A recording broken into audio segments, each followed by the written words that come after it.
Alright, 12-3 rotations. We're going to talk about rotations. Remember that rotation is a transformation that turns a figure around a fixed point, and that point's called the center rotation.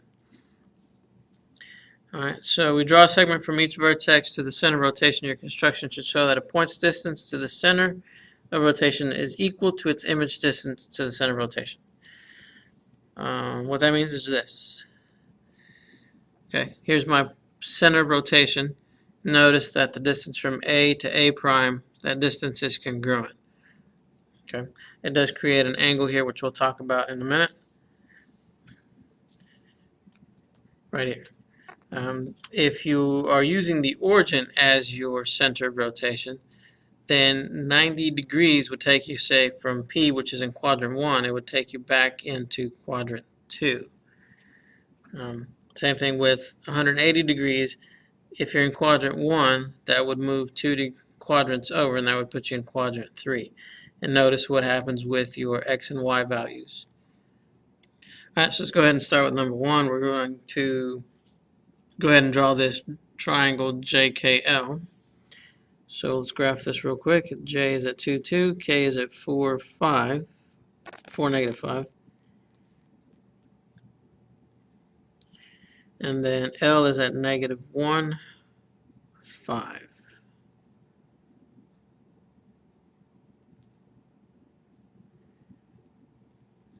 Okay, call that L. So I'm going to go ahead and connect these.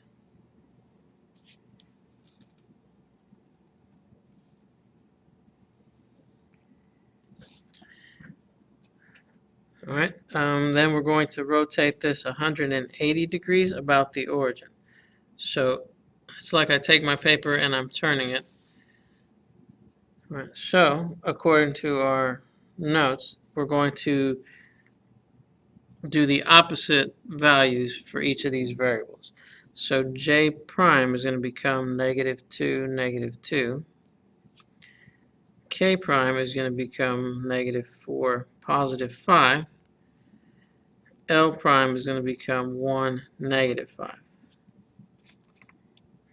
Alright, so let's go ahead and graph these. Negative 2, 2, that's going to be my J prime. K prime is negative 4, 5. And L prime is 1, negative 5. Alright, now let's connect these.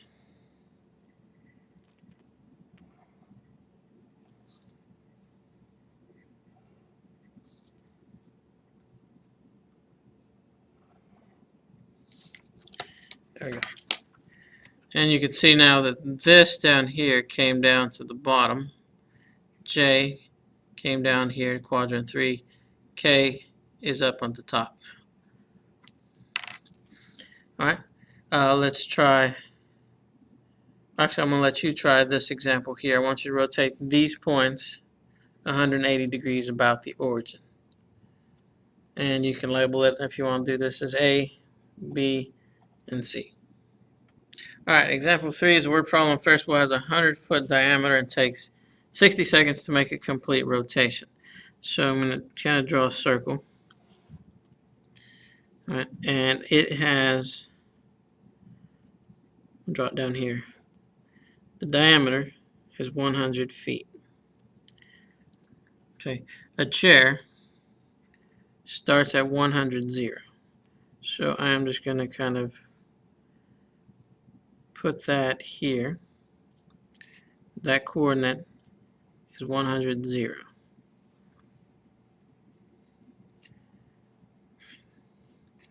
And then, so a complete rotation would be 360 degrees.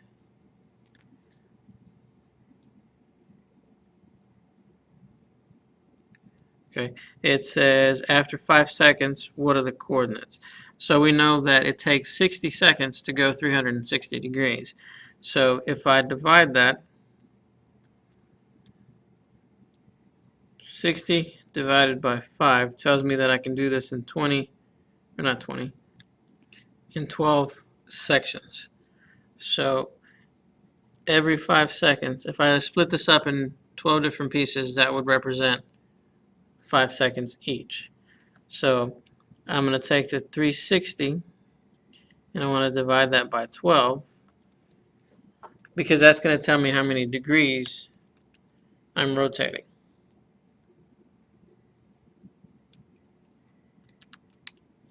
Okay, so every 5 seconds would be 30 degrees.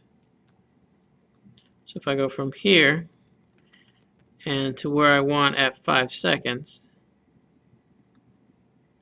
5 seconds later, that's actually representing 30 degrees. Alright, so I know this is going to be equal to my radius. And I'm going to have to kind of come down and I'm going to force a right triangle there. So because the diameter is 100, I know my radius is 50. And I can use 30, 60, 90 triangles to figure out where this is. I know this distance is 100, but this is going to be a little less than that.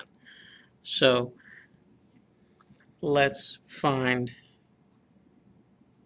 this height right here. Well, because it's a 30, 60, 90, I know that this is going to be my 2x side, this is my x side, and this would be x square root of 3.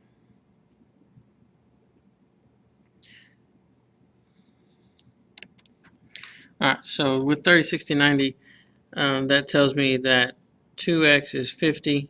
Divide that by 2, that means x is 25.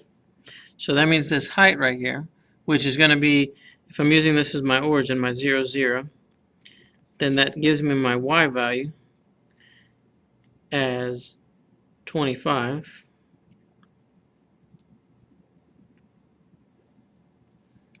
And then my x value is going to be 25 square roots of 3.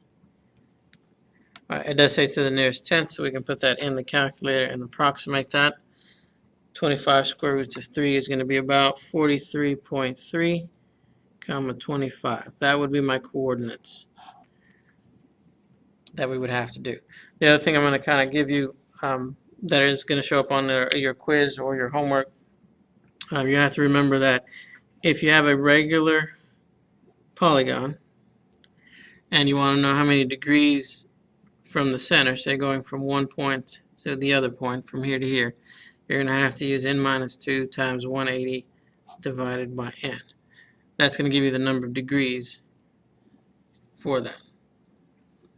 If you were inscribing this in a circle, which would come out, it's a bad circle, but you get the idea.